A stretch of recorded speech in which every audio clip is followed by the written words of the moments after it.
বন্ধুরা, আমি এখানে জিরে আর গোটা গরম মশলা দিয়েছি আর দিচ্ছি তেজপাতা।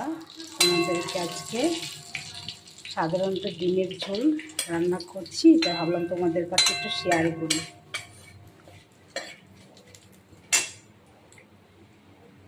এখানে আলু আর ডিম ভেজে নিয়েছি। এখানে একটুখানি পেঁয়াজ আর একটুখানি টমেটো রেখেছি। পেঁয়াজ দিয়ে দিলাম, অল্প পেঁয়াজ দিয়েছি, অল্প মশলা দিয়ে করব।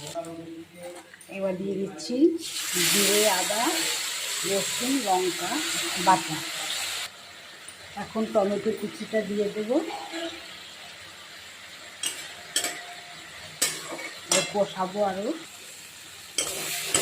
প্রায় হয়ে এসেছে কষানো। এবার ডিম দেব আর আলুগুলো দিয়ে দেবো।